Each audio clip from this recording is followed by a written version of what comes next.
I'm at Lake Ladoga, and here it's supposed to be really good again for float fishing. Oscar Sulu posted something about it on Discord, nicely on Ludoga Whitefish and maybe even on Vuoksi Whitefish. And I'll just take a look at the spot. Yeah, and for that we'll go over the bridge first, and then to the spot. Now I gotta check where exactly he was standing. I was just standing kind of opposite, or roughly opposite, because this is a really classic spot where, also on the channel and in the playlist for Ladoga, there are already some videos. So, on this little peninsula here, you can always fish really well for those whitefish. And yeah, the first like 15 minutes weren't too bad. There were a few pretty nice chunks among them. Up to 2 kilos of Ludoga Whitefish. But the rare ones, those are interesting. Like Vuoksi or the humpback whitefish or something. That would be interesting. And that's why we're just testing it now. I'm just looking again. He posted 73.55. Yeah, that's right here, 70.55.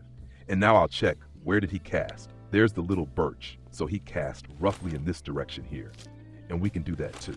So, setup assembled. We'll now set everything here with a line clip, conveniently at 12 meters, and the whole thing lowered to 2 meters. And then just casually cast out. Am I hitting the line clip already? Not quite. So let's cast a bit further. But I have to say, it's probably not super essential with the line clip. So let's cast even further. Oh yeah, I can charge up to about 50%, so that works quite well. So this whole area here works really well again and again, especially for these fish. And especially if you're looking for Ludoga Whitefish, they bite regularly and quite nicely. And I'm just checking his post again in Discord. Right, Ludoga Whitefish. 3 kilos is trophy, 3.6 kilos is trophy. Vuoksi Whitefish, that's really sexy, 4.3 kilos. Vuoksi Whitefish, that's also super, super rare. And yeah, that's a real thrill then. Totally worth it. Congrats. And I already missed the first bite, but it's still on. That's nice. Yeah, that was maybe more like 10 meters or, yeah, look, first Ludoga. Very nice. Now I'm casting a bit further out again. There, we've hit the 12 meters again. Very nice. Yeah, good start. That works. Now I'm checking out his setup. How did he do it? With a size 4 hook. Yeah, with a size 4 hook, I think that's quite reasonable. He went super fine here. That's crazy. Dude with the rebellion match and only with 5 kilos, and even barbed, and only 5 kilo monoline. That's crazy, Aylin. Big congrats on those fat fish. So with such a fine setup and then such heavy fish, that must have been a great fight. And he only had 100 meters of line on the reel. That was close. Not bad, not bad. So this is looking good. I'm going in a lot heavier right now with 12, I think 11 kilos. 11 kilos of fluorocarbon fully. Was that? Did he make a little upward lift bite? We don't want that. We want nice little pulls downward because anything that pulls up is more like a chub or something, and we don't want that. Or maybe a lake trout, sure, that can come in too. Look, that already looks good again. The next one, 1.7, and something went in. Can I still get it? Not anymore. Okay, and here comes the next one on the first rod. Quick, cast it out again. Yeah, this is starting off well. That was definitely on the opposite side, over there. And yeah, didn't cast quite as far. There was definitely a bit less going on, and especially more Ripus Whitefish at 2 meters depth. So if you're into Ripus Whitefish, then the other side. If you're into Ludoga Whitefish, then this here should be a good fit. And now it's time to test again, of course. In this case, I'll just leave the bait as it is. What you can test really well here with these fish is, on the one hand, different hook sizes, and on the other hand, of course, different depths. The fish stand up to 4 meters deep, theoretically.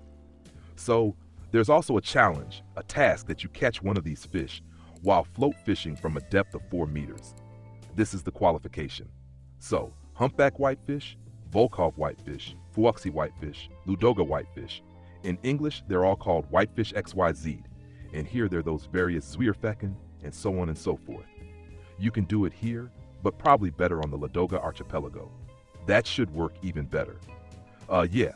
Now at this spot here, the position we're here, look, 5 meters deep in this area. So we can definitely go much deeper here. Here we have another small upward lift bite. I'll scare the fish off. I don't want that one.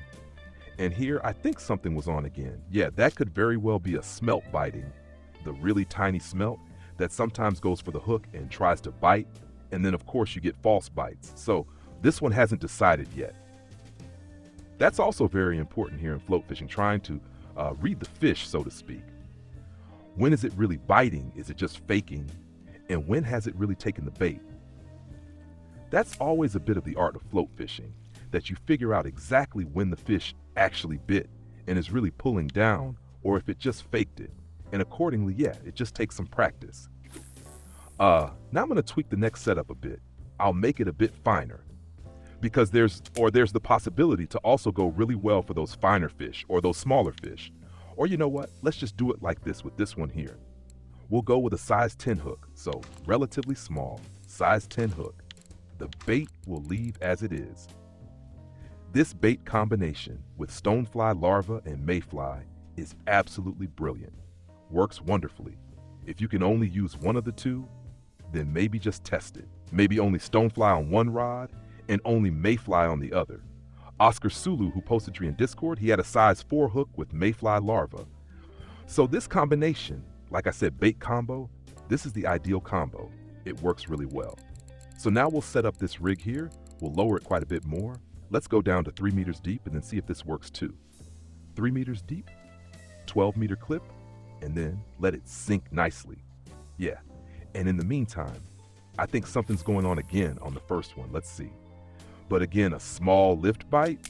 Yeah, not hooked. You just gotta check. So when the float moves slightly upwards, it's probably a smelt. With chub, the float tends to tilt a bit to the side because the chub swims near the surface. Same with the lake trout, it can also come in here. There too, the float tilts to the side or swims along the surface. Now I'll put a size 4 hook on this one too. Again, caddis and stonefly. And we'll lower this one all the way down to 4 meters depth. And let's see if anything bites, or maybe even something rare. That wouldn't be too bad. So straight back out, 12 meters, and there we already have a bite, and hook 2 at 3 meters depth. That's good. Yeah, testing the depths, can't predict that. I can't do that for you. You have to do it yourself. That's what fishing means. Fishing means testing, trying things, bringing variation into what we do here. We don't need to test bait in this case, because those are pretty much set. But the depths and hook sizes, that's the only thing we need to test. And that depends on the weather, temperatures, and the general preferences of the fish right now at this moment. That's what we need to figure out. And I have to figure it out just like you will if you try this later. The whole thing can still work here just as well in 6, 7, 8 weeks, just with a different depth. That's the key. And then the float twitches again on the 3rd rod. Yeah, that took a while now, a few minutes passed, but now it's midday, so it's definitely possible that it gets a bit slower. And that one's still not really pulling, right? That's still the rod at original depth, so 2 meters. A depth that also works quite well again and again is 1.5 meters. Regularly, I always test that one first when I'm at this spot. First test at 1.5 meters. And there now, 3 meters is going in first, directly. And what do we have there? A dwarf whitefish. Oh dear. If they're there too, then that's always a reason for false bites. And the next fish here, again, dwarf whitefish.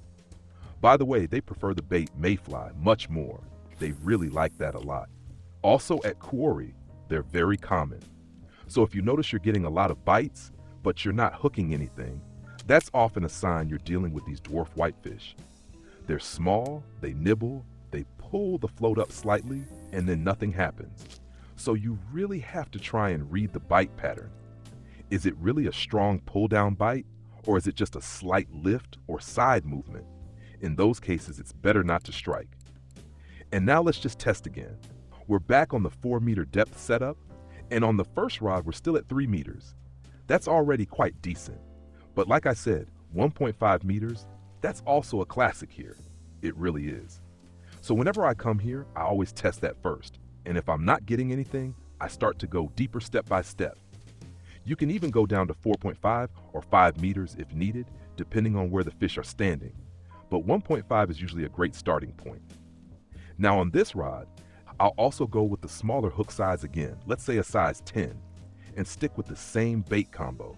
Again, mayfly nymph and stonefly larvae. Works brilliantly. If you can't use both, just pick one and test it. They both work, but especially that combo, it's golden for whitefish. And again, we're casting out with a 12-meter clip, which is a nice manageable distance. Not too far, not too close. And now we wait and see. Right now, it's midday, so the bite phase might slow down a bit. But often in the evening, especially with the Vuoksi Whitefish or the Vuoksi Whitefish, it really picks up. So if you want to target the rare ones, try sticking around into the evening hours. And again, nothing too wild happening right now, but it's running consistently. Also, very important, don't change everything at once. Don't go and switch all rods to different depths or hook sizes at the same time. Always test one rod at a time. That way you know exactly which change made the difference. That's how you figure it out. Now this bite here, oh, that looks good. Nice clean pull down. That could be something decent. Let's see. Yep. Got it. And what do we have? Another Ludoga Whitefish. Perfect. That's the one we want. It's really going well again now. And I have to say, this spot, it's a real classic. It's been delivering for years. That's why it's also in the playlist. So if you're just starting with float fishing or looking for good whitefish spots, definitely give this one a go. Let me just check real quick if the line's okay. Yeah, everything's fine. So overall setup recap, 12-meter clip, 2 to 4 meters depth, hook size between 4 and 10 depending on what you're testing, bait combo, stonefly plus mayfly, and you're good to go. That setup catches basically everything in this area. So now let's just see what else might come in. Maybe a trophy again. That'd be really nice. Anyway, good luck if you try this out. And like always, test things yourself. Try different depths, hook sizes, and observe how the float behaves. That's what float fishing is all about. And that's it for now. See you next time. Tight lines.